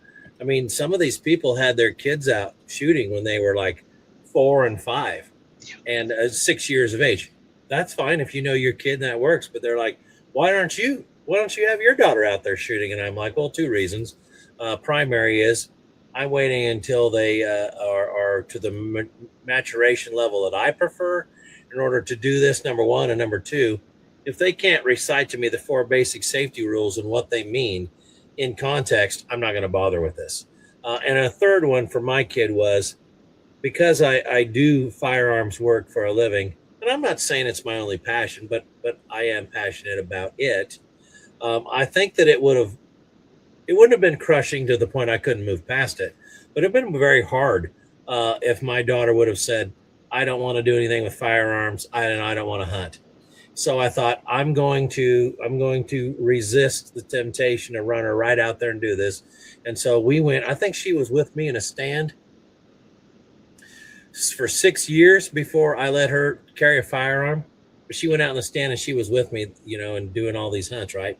And she just watched and was quiet and ran the binoculars and did other things and, held a leg when you were, doing field dressing and whatnot. And she would ask me, hey, I want to learn. I want you to teach me how to shoot. I'm like, okay, well, we'll get that done next year. And then I would deliberately kick the can down the road because I wanted to know if she actually wanted it or whether she wanted it because I wanted her to, you know what I mean? Yep. So it was different for me, and that's how I've approached it with both my kids. But some people, their comfort and their kids are maturing at different levels. And they're able to do these things at an earlier level than what I chose. I'm fine with that. They know their kids. Who am I to tell them what they need to do with their children? See, and I've never forced it. That's funny that you mentioned how you introduced your daughter to it, because I generally start taking my kids out in a blind with me.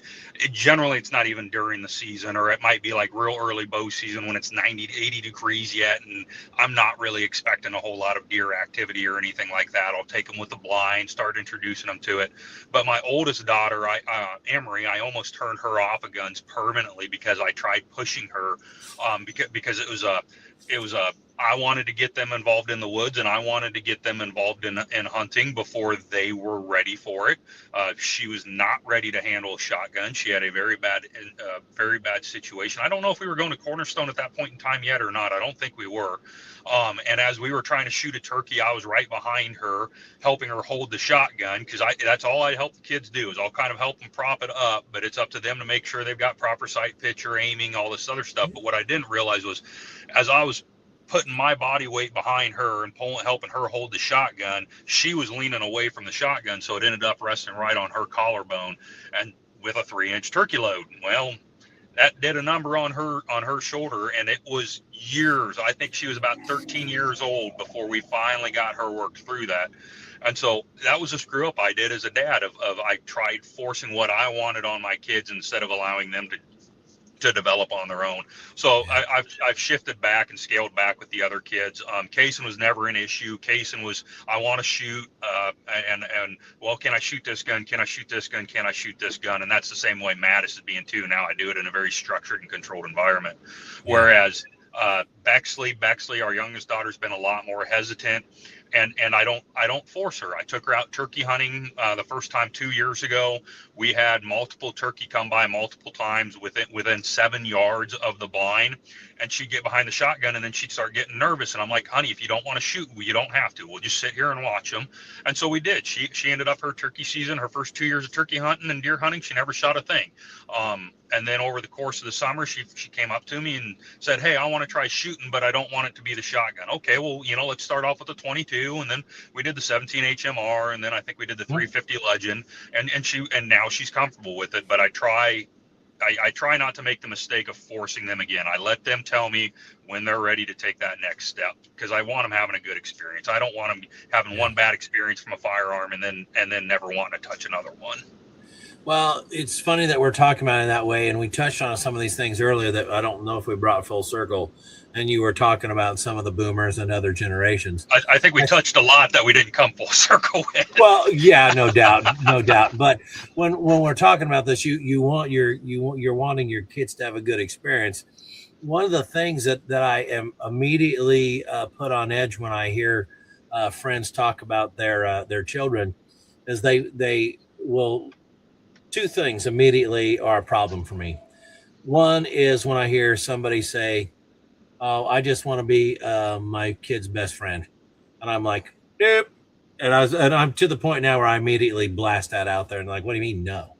I'm like, no, I'm telling you, I have no interest in being my kid's best friend. I don't want to be my kid's best friend.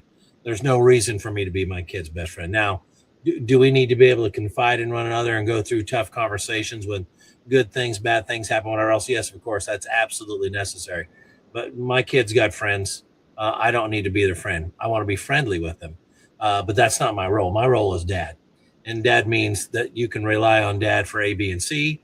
And if you want to talk shop, whatever else, that's what a friend's for. You know what I mean? Or we can do that too, but that's not my primary purpose. The other thing that puts me on edge when I hear it is I want my kids' lives to be easier than mine.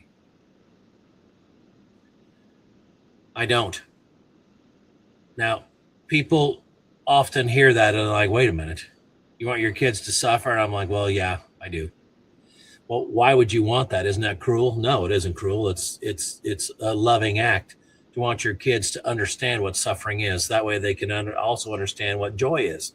So when you say that you want your kids to have those experiences, I respond well to that. I like that. Do I want my kids' lives to be easier than my own? No, I want them to get up. I want them to have tough experiences so that they learn and learn well. And it will help them move forward in life so that they're doing things well instead of somebody handing it to them or whatever else. I want them to go make their way. I want them to earn it. I don't want to amass a fortune and say, here you go. I wish you the best. I don't have any interest in that all. Now, I have had people that I know well that are wealthy push back on me and they'd be like, listen, I'm wealthy. And I'm like, yeah, I do. Well, if you had my money, you probably wouldn't say that. I'm like, well, maybe I wouldn't. Maybe this is what I say because I'm not wealthy and it's unlikely I ever will be, but the truth of the matter is I want my kids to have some tough times so they understand what they are. And I'm not interested in giving them a whole bunch just to arbitrarily make it easier for them. I'm not, and so when you talk about, I want my kids to have a good experience, you betcha. I do too. And oh, by the way, was it Bexley you said wasn't doing any shooting when she was out there? Mm-hmm. Okay. So did she have a good experience? I have no doubt she had a good experience. It doesn't matter that she didn't take home a Tom. What matters is she went out and she did well. She had a good time with her dad. Maybe she had some brothers and sisters in there with her. I don't know. But she had a good hunt on her terms. Well, okay, then I can handle that as far as a good experience goes. Am I looking for an outcome? I'm not sure that that's probably good for us anymore. There might have been a time when you and I would have thought that an outcome was necessary. I don't know about that. I think the experience matters. It's almost like our path is more important than the destination in many of these endeavors. Yep. There's a prayer. So when I started taking the kids out, I think pretty typical with about any man, any Christian, as I get older, I find myself with a more active spiritual life, with a more active spiritual walk. And so one of the things I've started doing is as I'm taking the kids out hunting, every single time we get in the blind or every single time we sit down next to a tree, we say a quick prayer. And there's three things that we ask for, and that's protection for us and all the other hunters out in the woods, number one. Number two, for us to take the opportunity of slowing down to witness God's handiwork and the beauty of the nature that he's placed around us, and for us to slow down and actually recognize it and take it in.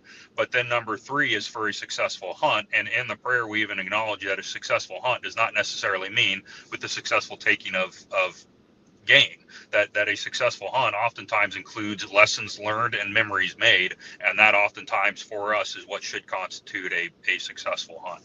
And I especially with kids, just watching them react. And it's crazy too. I've been telling my wife for years I've got to start videotaping the hunts, because the stuff that happens when I take my kids hunting is just absolutely unbelievable. It's stuff that should not ever happen. I mean, I'm talking like the first buck my daughter ever had a shot at was a 170-inch deer that came. It was 92 degrees, Michael. It was 92 degrees youth weekend.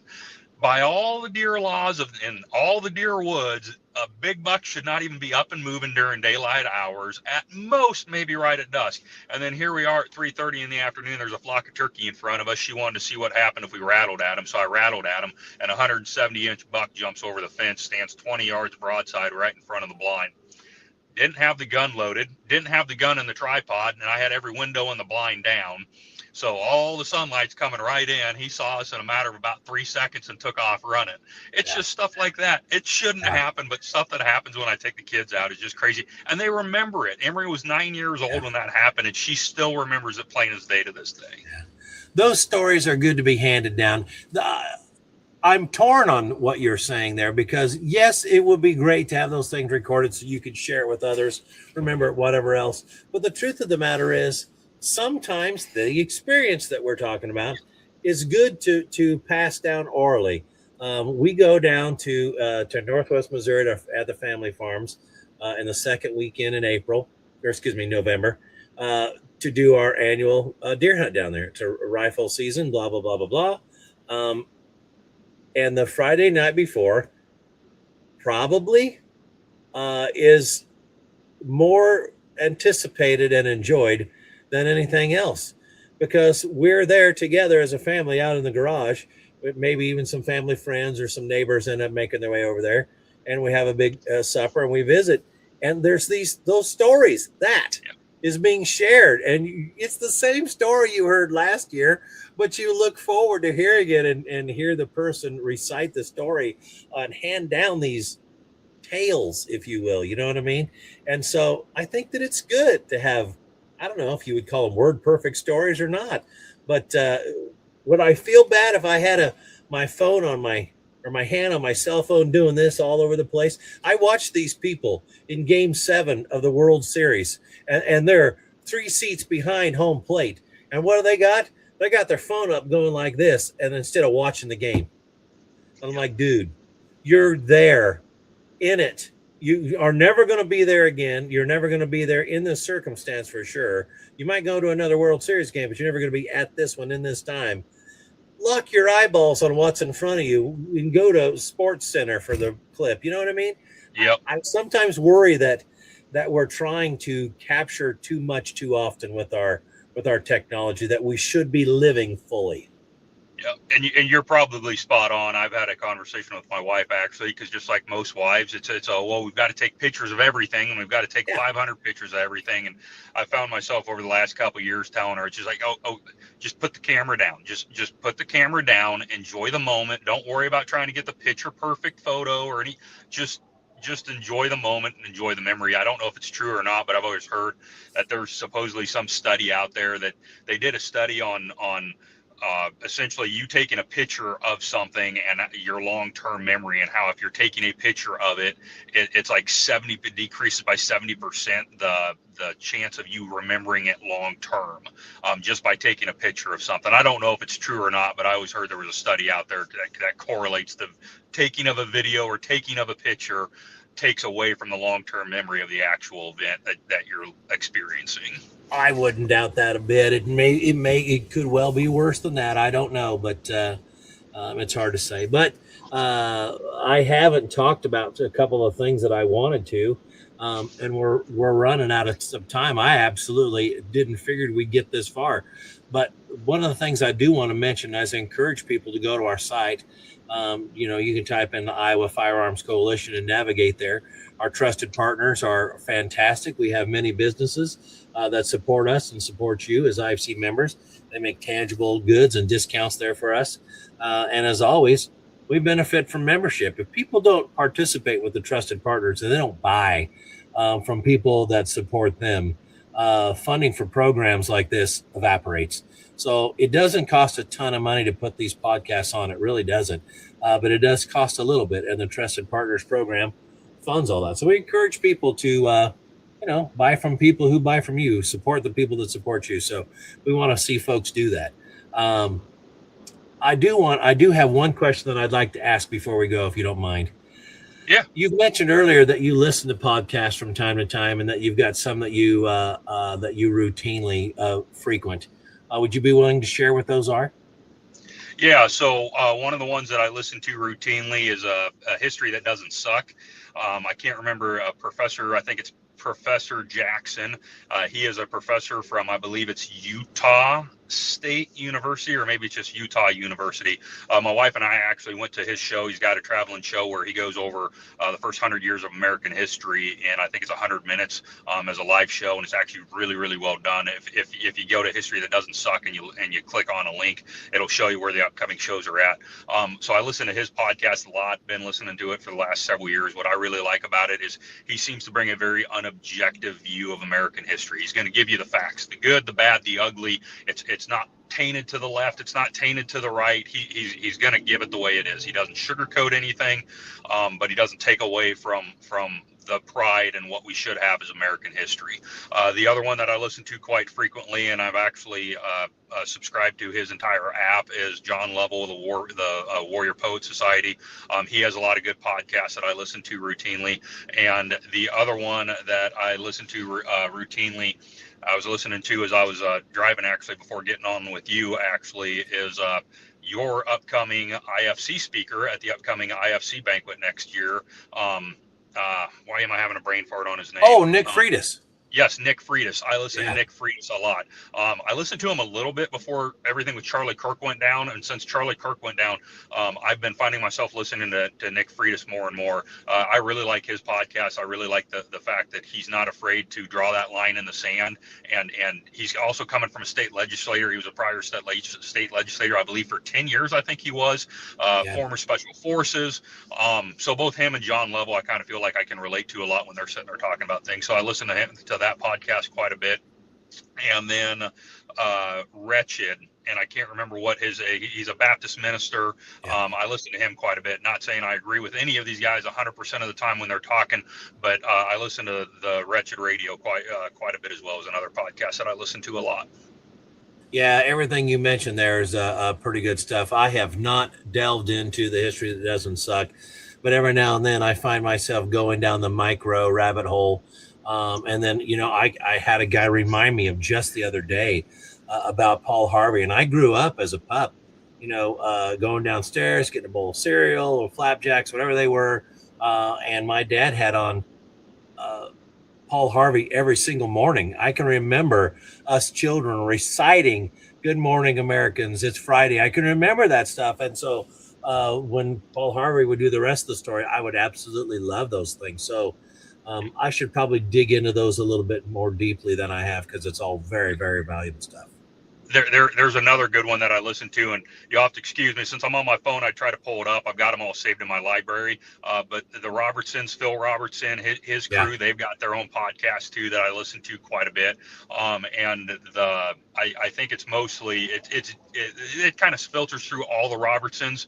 But the main one would be the the one who preaches, with Robertson that preaches. I can't remember his name. Alan. He's kind of the main Alan's the main guy, and they're even starting to bring the next generation on every once in a while. You'll see the ones that were kids during the TV show are now adults with families of their own.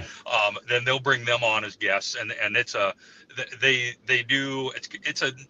nice format. It's kind of like a Bible study format almost, that one is, and I listen to that one quite a bit too.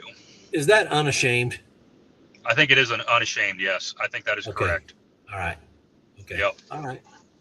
Okay. Well, Brandon Talsma, I appreciate your time today. I wasn't exactly sure where we would go or what we would do, and I know that I didn't give you a framework for what I had hoped for, whatever else, because the fact of the matter is, whether you and I are talking just like this, or we're sitting on the couches out in the foyer church, or on the patio, it doesn't make any difference. I enjoy our conversations. I'm glad to have you as a Christian brother, a friend, and I had no doubt we'd have a good time today. So I'm glad that you came on and were willing to visit. Thank you. No, thanks for having me. Like I said at the beginning, I appreciate it, and you've had a lot more interesting people or important people than me on the podcast, so I appreciate it. So yeah, it was a good conversation. Honestly, didn't feel any different than us sitting at the couches at church having a conversation, other than Michael wasn't there with us. Yeah, no kidding. No, you mentioned that earlier when we started, that there had been more important or more interesting people. I I know that you and I are supposed to be humble, and we endeavor to do that a little bit here and there. But the truth of the matter is, show me somebody who hasn't fallen short. You know what I'm saying? So some of these people have done some big and tremendous things, if you will. But I have just as good a conversation with you as I do with some of these people that are known throughout the nation. So let's keep it in context. I think each one of us has something to offer. And if we're honest and genuine about the nature of what we're doing, then that should come across on how we speak with one another and these kinds of conversations. And I feel like we've done a little bit of that today. So thank you for that. No, thank you. It was a good conversation. All right, off we go, guys. Thank you very much. As always, become a member. And if you are, buy membership for somebody else. We'll do that. Take care. Bye.